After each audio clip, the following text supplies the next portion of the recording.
Mayo ng buhay kang madukayan ang hawak kang sarong construction worker sa barracks kang pigtatrabahong kaning construction site sa Barangay Tugos, Sorsogon City. Alas 6:39 kasudbang aga, Enero 3. Binisto kang Sorsogon City Police Station ang biktima na si Elias de Chavez Garcia, 49 anyos. May agom as in residente kang sitio gayong Barangay Santo Niño kang nasambit na syudad.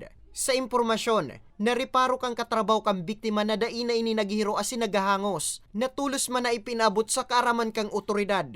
Pigmamati yak to, kasi wala man nababanggit sa mga kaurupod niya. Siguro, ang pagkaano sa iya is natural death man sana. Pangungot niya ni da. Mayo man na nahiling na foul play ang otoridad. Mayo man kayang lugad o senyales na kinulgan ang biktima. Maging ang mga gamit kaini, unkumpleto man. Negative man sir, kasi yung physical ano niya na lawas, wala man sin lastro, wala man sin pilas, wala man sin any injuries na sustain siya. Nakahiga lang siya duman sa in a prone position, nakadapa.